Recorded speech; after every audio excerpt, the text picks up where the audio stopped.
A Hunter in Teyvat, Chapter 81, Fan Fiction, by Azazyel. A twisted mirror of Lumine stood before us. Her dress and accessories were swapped with Aether's outfit. Instead of being predominantly white with blue trim, hers were black and red. Aether. What happened to you?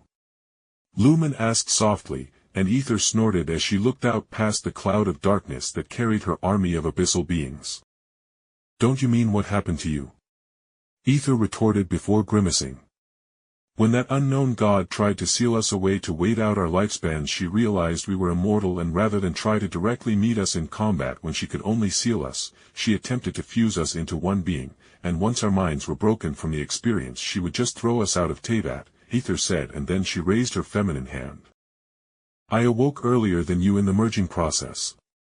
And it turns out the sleeping and dreaming mind is more powerful than the one that is awake. I was forced to take upon your essence, and my form, once I was freed from her control, became a mirror of your own. Besides having your ratty hair, of course. Aether said almost smugly as she tilted her head back and forth to swish her hip-length hair compared to Lumine's shoulder-length hair. Why didn't you just come to meet me? Why are you with the abyss? Lumine asked tiredly after a moment of silence, and Aether sighed, looking at her sister with naught but pity before she spoke. Because this world is broken and we cannot escape from it even if we got our powers back, Lumine. So I am breaking open the shell of this world and saving the people I was once friends with while you were sealed.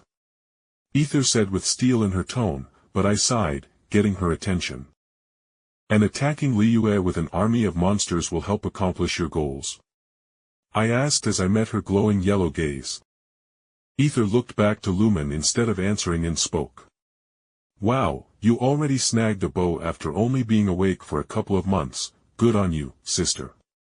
But did you tell him how we will inevitably leave him behind? She taunted, and I felt Eula tense beside me, but I gently patted her on her back before I cut in. She told me from the very start about you travelers never sticking around and settling down. And I respect that, even though I would likely enjoy seeing other worlds as well. But I got a question, Aether. I spoke, and she raised an eyebrow and waved her hand as though to ask me to get on with it. With your body matching Lumine, do you have that same mole on her right cheek? Aether's face went utterly flat before blushing bright red, but before she could react and actually use the dark blue and black abyssal energy gathering in her hand, she got cold-clocked in the back of the head when I summoned a glyph that summoned the punching arm of a ruined guard. Eula, freeze her. Abyss magic users can teleport. I shouted as I tried to create a prison of geo-crystals around her to bind her hands, and hearing my words, Lumine, who was clearly about to freak out on me, instantly joined us, as we have had many abyss mages teleport on us before, leaving us looking like dumbass. I forgot about your little summoning trick. Magic from a different world, huh?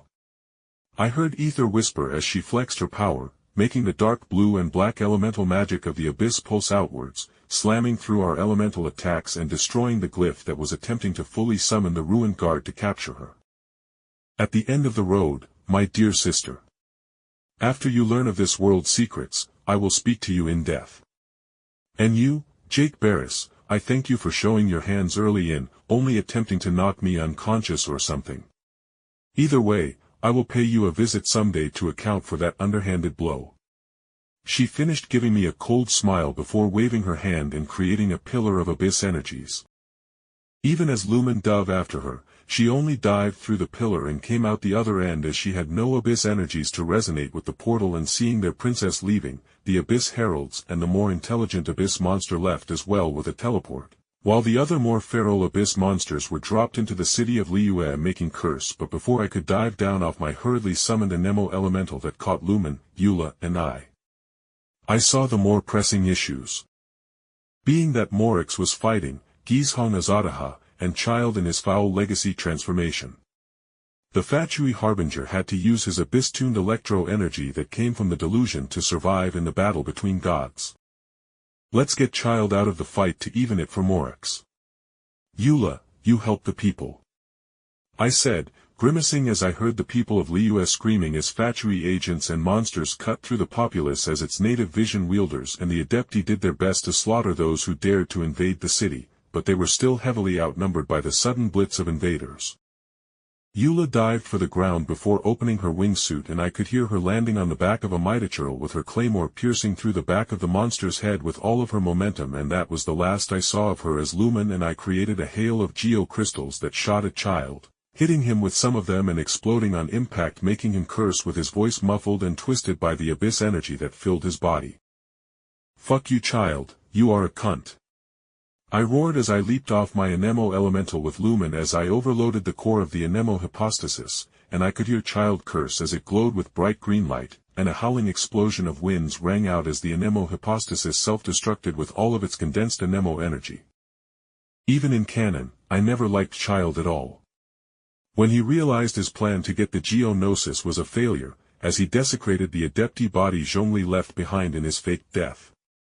He threw the mother of all tantrums and unleashed the caged insane god of vortexes Ozhel to attack Liyue, who even now was fighting Ningguang, who was operating the Jade Chamber to keep the god busy and away from Liyue.